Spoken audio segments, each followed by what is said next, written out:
दोस्तों, आज हम आपके लिए महात्मा बुद्ध की ऐसी कहानी लेकर आए हैं जिसे सुनकर आप अपने अंदर उठ रहे गंदे और वासना के विचारों को अवश्य रोक पाएंगे।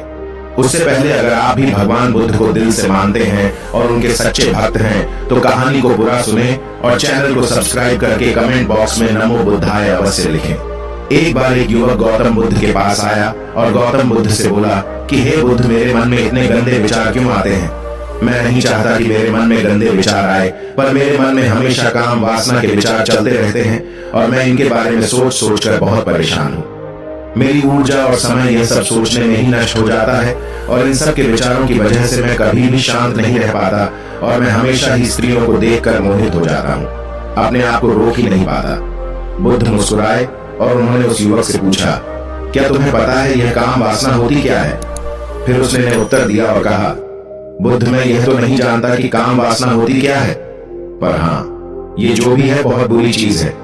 फिर बुद्ध ने उस युवक से कहा कि सबसे पहले तो तुम्हें यह समझना है कि प्राकृतिक रूप से जो भी चीज हमारे अंदर है वह बुरी नहीं है।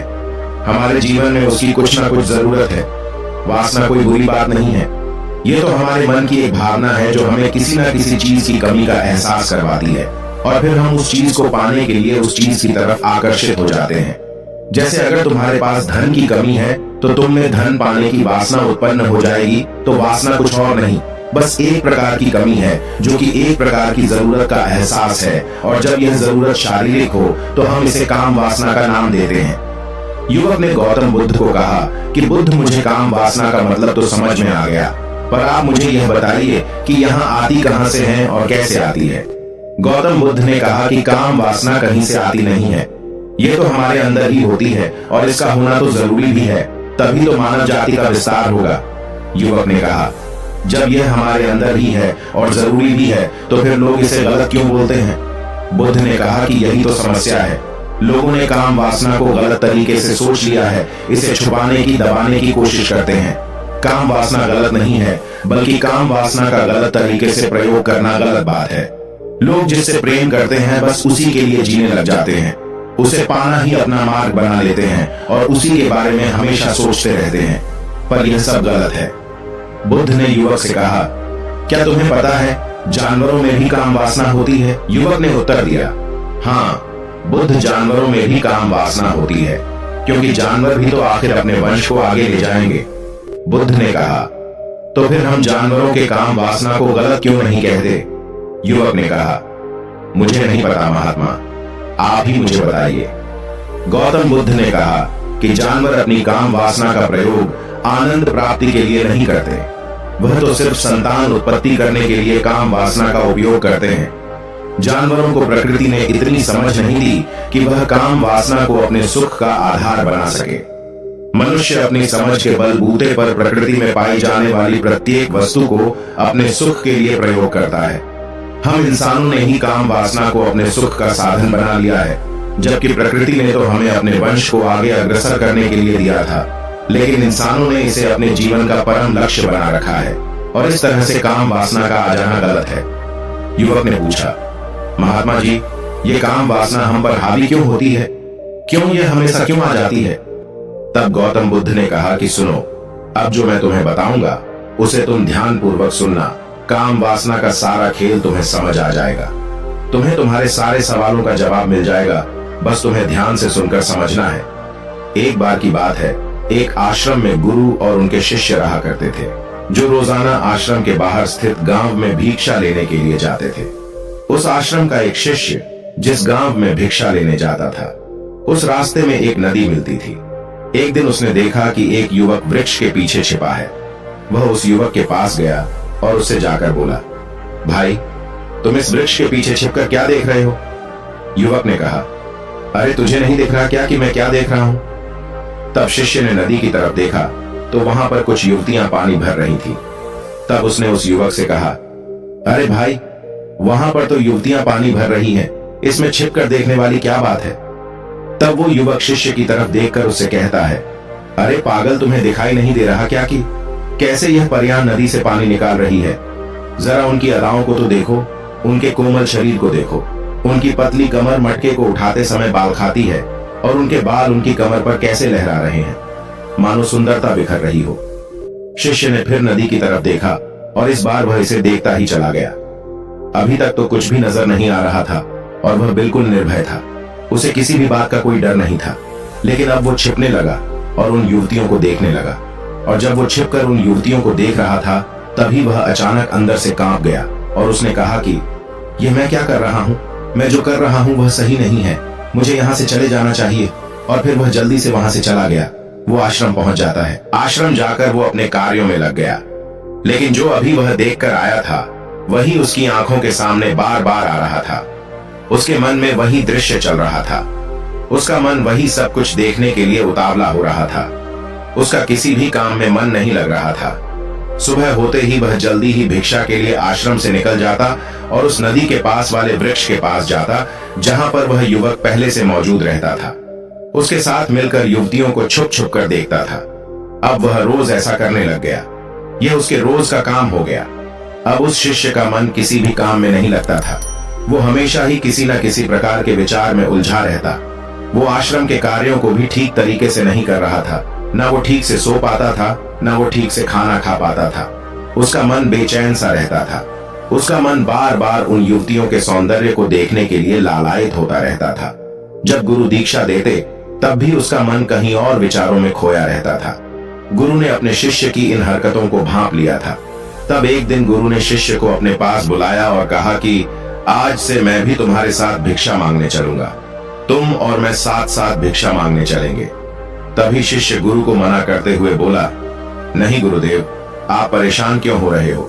मैं अकेला ही ठीक से भिक्षा मांग सकता हूं। गुरु ने शिष्य से कहा कि ठीक है, तुम अकेले ही भिक्षा मांगने जाओ। शिष्य तुरंत वहां से भिक्षा मांगने के लिए निकल गया।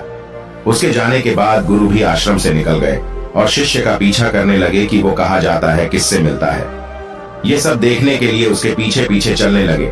कुछ आगे जाने के बाद गुरु ने देखा कि उनका शिष्य एक युवक के साथ एक वृक्ष के पीछे अपराधी की तरह छिपा हुआ है और छिपकर कुछ देख रहा था। गुरु भी अपने शिष्य के पीछे गए कि आखिर उनका शिष्य क्या देख रहा है, जिसे देखने के लिए वो वृक्ष के पीछे अपराधियों की तरह छिपा हुआ है। गुरु ने देखा कि उनका शिष्य वृक्ष के पीछे छुपकर युवतियों को देख रहा था, जो कि नदी से पानी भर रही थी। तभी गुरु ने शिष्य को कहा कि तुम क्या देख रहे हो? अपने गुरु की आवाज सुनकर वह शिष्य घबरा गया और उसके पसीने छूटने लगे। वह थर थर कांपने लगा, जैसे किसी चोर को चोरी करते समय रंगे हाथों धर लिया हो। उसकी हालत खराब हो गई। वह कुछ भी नहीं बोल रहा था। उसके मुंह से कुछ टूटे फूटे शब्द ही बाहर निकल रहे थे। वो अपने गुरु से नजर भी नहीं मिला पा रहा था। गुरु ने शिष्य की तरफ देखा और कहा कि मेरा शिष्य तो निर्भय था, उसे तो किसी भी चीज का डर नहीं था, लेकिन यह क्या, तुम तो डर के मारे कांप रहे हो। शिष्य ने गुरु से कहा कि मुझे माफ कर दो गुरुदेव, मेरा इसमें कोई दोष नहीं है। उस युवक ने मुझे बहका दिया था, लेकिन आपसे मैं वादा करता हूं कि आज के बाद मैं ऐसा कभी दोबारा नहीं करूंगा।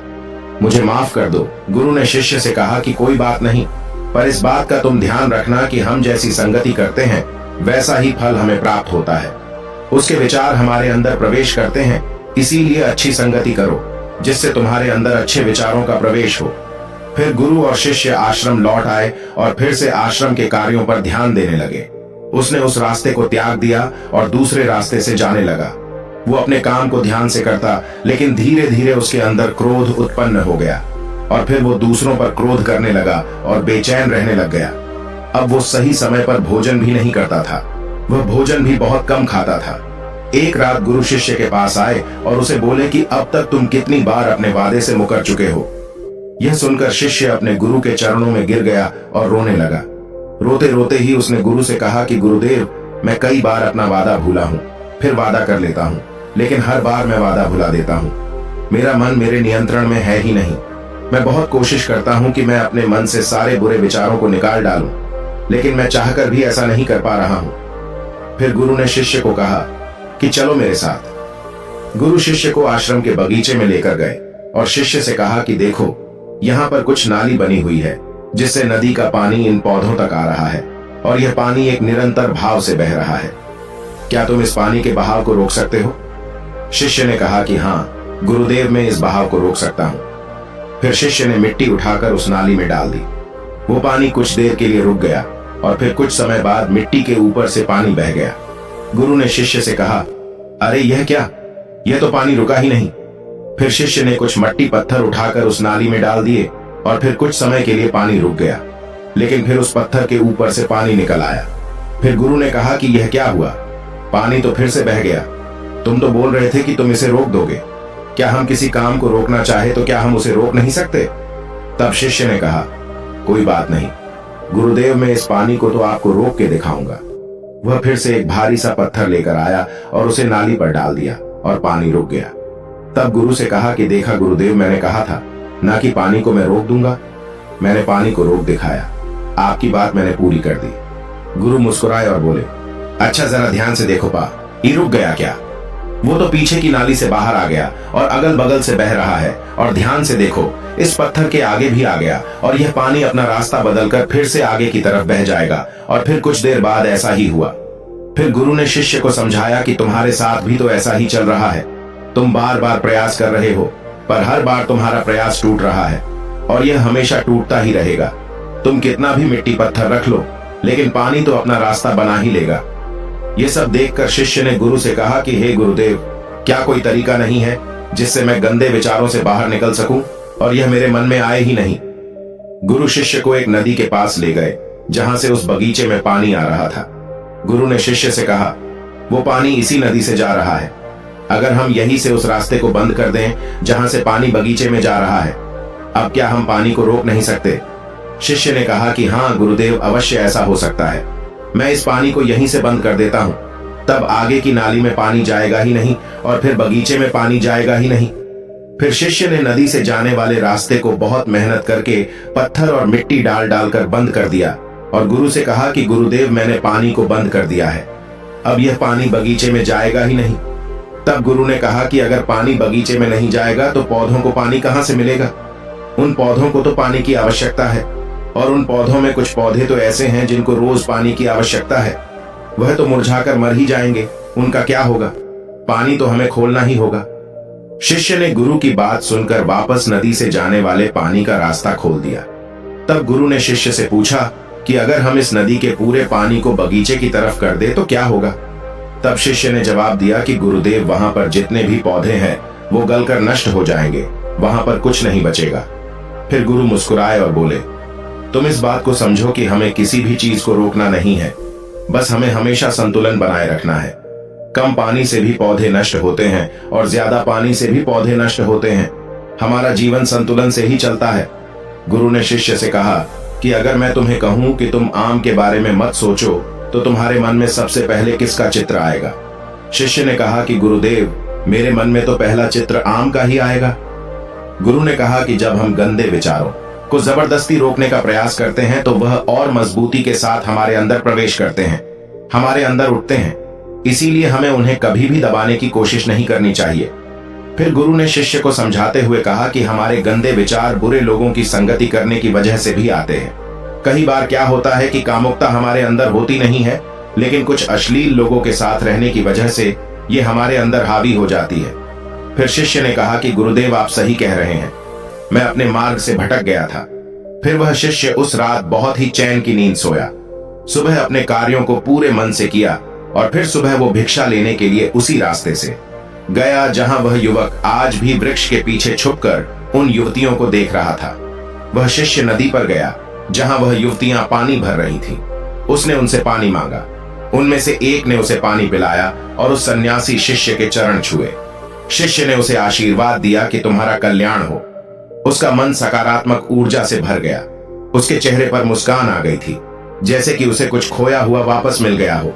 वह वापस अपने रास्ते से जाने लगा। तभी पीछे से वह युवक आ गया जो वृक्ष के पीछे छुपा हुआ था। वह शिष्य के पास आया और बोला कि क्या बात है, आज तो तुमने नजदीक से दर्शन कर लिए, तुम तो मुझसे भी आगे निकले। तब शिष्य ने कहा कि हम हमेशा दूसरे के दर्शन करने में ही व्यस्त रहते हैं, अपने दर्शन कर ही नहीं पाते। तुम कब तक इस वृक्ष के पीछे छुपते रहोगे? किसी को पसंद कर लो, उससे बोल दो। अगर वो भी तुम्हें पसंद करती है तो शादी कर लो और उससे पहले तुम कुछ बन जाओ, अपने आप को पहचान लो। ऐसे अपना समय बर्बाद मत करो। फिर वह युवक रोज उससे मिलने लगा और उस युवक ने नदी पर जाना त्याग दिया और फिर वो युवक अपने जीवन में कुछ बनने के लिए संघर्ष करने लगा। तो तुमने देखा संगति का असर क्या होता है। अपनी संगति बदलो, अपने विचार बदलो। बुद्ध ने युवक से पूछा कि क्या तुम्हें तुम्हारे सारे सवालों का जवाब मिल गया? तब युवक ने कहा कि हाँ महात्मा जी, आपका बहुत बहुत धन्यवाद। तब गौतम बुद्ध ने युवक से कहा कि जब तुम्हारे मन में गंदे विचार आए तब आप अपने आप को दोषी मत मानो, केवल उन विचारों में संतुलन बनाने का प्रयास करो और अपने आप को पहचानो।